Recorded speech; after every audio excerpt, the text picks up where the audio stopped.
Ya, halo anak-anakku. Selamat datang di channel Pak Guru. Jadi channel ini saya akan memberikan pembelajaran kita melalui lewat online. Jadi pada saat ini Bapak akan memberikan materi tentang tema 1, yaitu temanya yaitu selamatkan makhluk hidup. Jadi untuk tema ini kita akan fokus mengenai berbicara tentang interaksi antara kita manusia dengan makhluk hidup yang lain. Oke, sebelum Bapak lanjut, Bapak akan memperlihatkan salah satu gambar di sini. Oke, jadi di sini anakku bisa lihat, perhatikan di gambar ini. Jadi di sini kalau diperhatikan gambar ini itu ada beberapa interaksi yang dilakukan oleh manusia, hewan dan tumbuhan. Jadi anak-anakku bisa lihat di sini bahwa di sini ada gambar seorang petani yang sedang dia sedang menyemprot tanaman, dan ada ibu petani yang sedang memanen wortel, ada kelinci juga sedang makan wortel, anak-anak yang bermain di taman, dan itu ada gambar yang di belakang itu ada gambar sapi dan kerbau sedang memakan rumput. Oke, dari gambar ini bahwa ada satu pertanyaan bahwa seberapa pentingkah tumbuhan bagi kehidupan kita? Oke, jadi tumbuhan itu sangat penting ya, sangat penting bagi kehidupan manusia, baik hewan maupun manusia. Dan kenapa bisa tumbuhan sangat penting? Karena dari tumbuhan itu dapat memberi kita sumber makanan ya. Supaya kita manusia itu hidup pasti membutuhkan namanya makanan.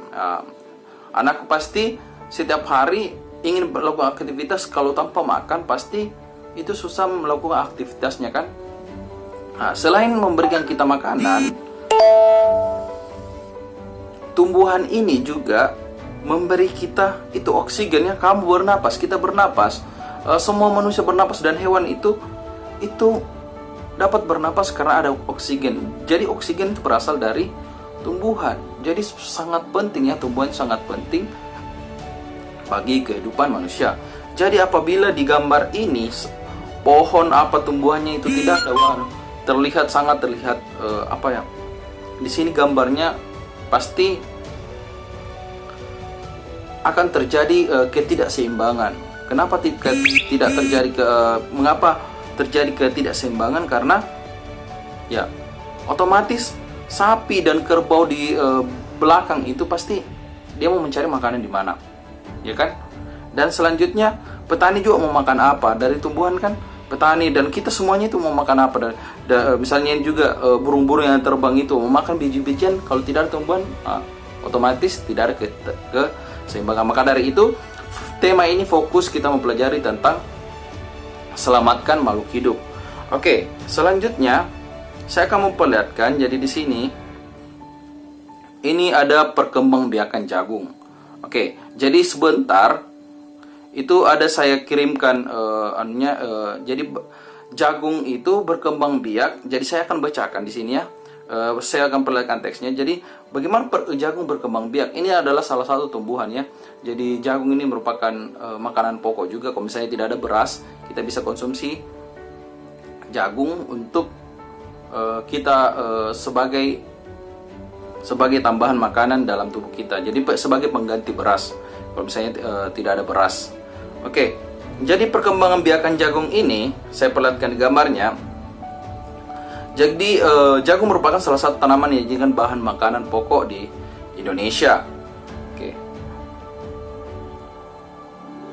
saya bacakan ya. Jadi seorang petani jagung memulai perkembangbiakan tanamannya dengan menanam biji jagung.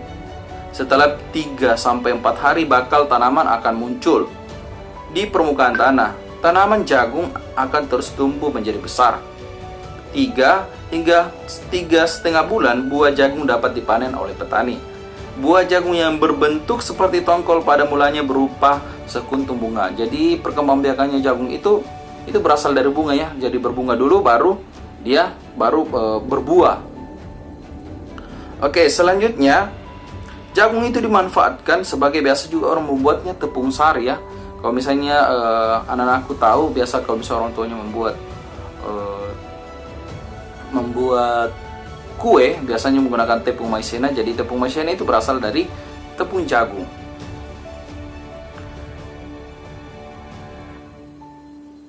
Jadi supaya jagungnya ini